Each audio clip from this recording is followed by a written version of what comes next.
really interesting. You mentioned like the generators get like frustrated, and what they really want is to get satisfied.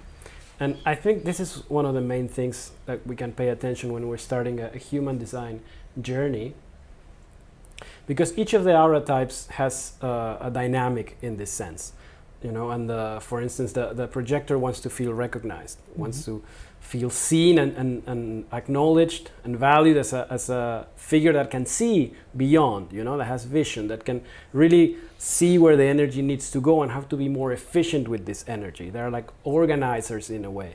But this organizing cannot work if the projector is not recognized and invited. So the main problem for projectors is getting bitter because they don't feel acknowledged, and they know what to do, but they just try to act like as a manifestor and pushing people into it when they're not ready and they're not inviting their guidance. So that's the main mistake for the projectors, is initiating things. And the world today's conditioning is all the time to see, yeah, we have to be entrepreneurs, we have to start our own thing, it's a go-getter thing, and go, you know, like drill, grind, and every day. And that's not the projector way at all. And like it doesn't work for each type of being in the same way. So I have a lot of experience because I'm a projector myself, and I learned how to change my habits and not to push into people and just wait in my own center and my own radiance and my own bliss, let's say. And that is what is going to make people recognize you and ask for your guidance with the bigger amounts of energy that they have. But maybe you can tell us a little bit more about how this works with generators. Like, what is it that it means for them to be satisfied, and what is it that they really need to look for in life? Because they are not manifestors. They're not these types that are going to be starting things over and over. So maybe you can speak a little bit more on that. The generator wants one thing: for its energy to be spent in the right thing.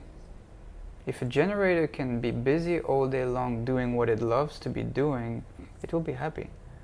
The generator wants quality work.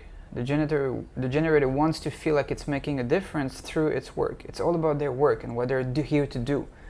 Yeah, as projectors, we're offering more a certain quality of being, actually, a certain quality of our consciousness. Yeah, we come to offer the gift of consciousness and of awareness and of vision and literally, you know, to offer what we see. That's how we can offer guidance. They're here to offer their gift of energy, meaning that they're here to offer their doing.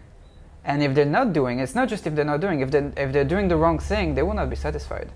If they're just slaving away in a job which is not making them happy, sure, they'll go to bed exhausted, it's better than nothing, but nonetheless, they're not spending it in the right thing, in what is really making them happy. So I noticed, first of all, a big difference between the manifesting generators and the generators. When I give readings, the manifesting generators, I'm basically telling them why they're already doing everything right. Like, at least in terms of their mission and purpose and work, it's always the same. It's like, yeah, you're on the right track. You know, you are on the right track. Your energy, and it's because the energy center being connected to the throat, and especially if it's the sacral center connected to the throat, and the throat is this manifesting power, then usually the energy just naturally flows into their gifts, into their talents, it's not so difficult for them to find that thing or those things, yes, which can make them really fulfilled and happy. For the pure generator, it can be more difficult. I noticed that they have this energy and they're like, please tell me what to do with it.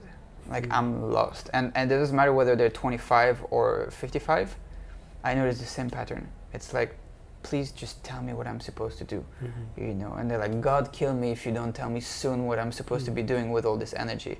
And I noticed for them it can be really difficult. And I noticed they can really shut down this generating power and go into actually cycles of complete laziness, of lethargy, of not feeling, you know, really like they really want to move at all, actually. And once you stop that generating, that engine, it can be really difficult to start again. So they can have weight problems, they can have like all sorts of like health issues in general. That's really the thing. It's like, if their energy is not being spent properly, big health issues. Like, the worst thing they can do is to not spend it, that's for sure. The second worst thing is to spend it in the wrong thing. You have to start with your own energy. You can't be down in that hole and hope that suddenly your life purpose is going to come to you and suddenly you're going to feel inspired and energized. You have to get that engine moving again. Yeah, because what's happening? The engine is not moving anymore. They're spending more time at home, for example. They're not being so social. They're starting, maybe they have health issues, maybe whatever it is, maybe they don't look as good and as radiant and shiny. They might start having insecurities, social anxiety, and suddenly they're not really going out and seeing people anymore. They're really not feeling like they're on point with their work and their purpose. And so it's just a dark spiral taking you down and down and down. And the way out is through your own energy. So I'm like, go and move, go on a walk, go and run, go work out, go to the gym. You know, spend your energy every single day, go and do yoga, move your energy. But that energy needs to be spent. And after a while, once that engine is moving again, once that engine is going, then it's like, oh, actually, you know, I'm starting to feel more confident in my own body. I'm starting to feel more inspired. I'm starting to feel like actually I want to go and see people.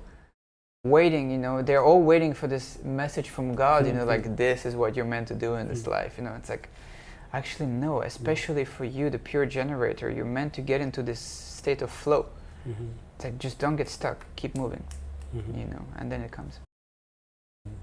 I think one more point that we need to look at from this perspective is like, okay, how do we, not we, the generators, tap into what's correct or what's right, and we go into the subject of authority. So what does it mean for the generator, because their authority type is to respond? It really depends. If you're a pure generator, then you're a sacral authority. That's the purest form of generator. Yeah, you're a sacral authority, and in that case, you're meant to listen actually to your own energy and to your own body. So it's like if I'm asking you, let's say you are a pure generator, and I'm asking you, hey, do you want this food? It's the way your energy moves inside. Either your body is feeling excitement, something, it's moving, you know, this feeling like yes, and it can be very vocal too. Yeah, usually the pure sacral beings can be very vocal people when it comes to answering certain questions. If you really don't want it, it can be like, ugh, like this, a clear thing. Yes, it's a very visceral feeling, and it's very much listening to the body and specifically how the energy inside of the body is moving. And basically, it's where does my energy want to go? Yeah, forget about food. If I'm asking you, hey, do you want to do this project together? It's not their intuition, it's not their emotions, it's not certainly not their mind. It's feeling into their energy, and that requires a certain level of sensitivity also. But feeling into the body, and does my energy want to be spent in that thing? And if the energy wants to, it's going to get excited. They're going to feel it inside. Yeah, but the key here is for them to let go of their mind. They're constantly blocking their sacral response. They're blocking themselves from really feeling into the body because they're going into the mind. Maybe the body and the energy is getting very excited. Maybe their sacral response is fuck yes, but their mind is like, whoa, no, that's too dangerous, that's too much this, not enough this, whatever. And the mind is going to come up with 1,000 different reasons why they shouldn't do it. So that's, in a way, they're the ones which are meant to trust and surrender the most. Because it's literally like that, just like you're on a river and you just have to flow with it. And that river is life, but it's also your own sacral flow. And you have, until you give all authority to that flow, to that energy, you still don't know what it is actually to be a sacral being. And then you have, for example, splenic authority. And then for them it's about actually, through their intuition in the now, that's how they feel actually this thing of response. So, you know, you're actually a splenic authority, but you're a projector, so it's a bit different. But the splenic authority, basically, it's right now, clear yes or no. It's not going to repeat itself. It's not going to give explanations. It's not about feeling anything. It's just a clear yes, no. Yeah. If it comes with explanations, justifications, all of that, it's not your intuition. It's not. The intuition is just, and same again, you better be listening carefully. Yes. So it's obviously connected to the sacral, Yes, so it's going to be, in this case, they'll be called like a splenic sacral authority. Yes, and so it's still the sacral, it's still if the energy wants to move or not. It doesn't change because they are sacral beings, but it's mixed with this intuition. And then the one authority which takes over, which has the priority, let's say, if you have a defined emotional center, it will be your authority. It doesn't matter which type you are. If you have a defined solar plexus, so the emotional center, that's your authority. And there's an order to them. It's first the emotional center, and then the sacral, and then the spleen after that. Yes. If you have an emotional center, then it's really taking your time. Yes, taking your time and not making decisions in the moment. Yes, so it's more, instead of being mixed with your intuition, it's actually mixed with your feelings. And really taking your time to ride the whole emotional wave before you make that decision. First ride the emotional wave, and then you can feel into your sacral response. Then you have enough clarity.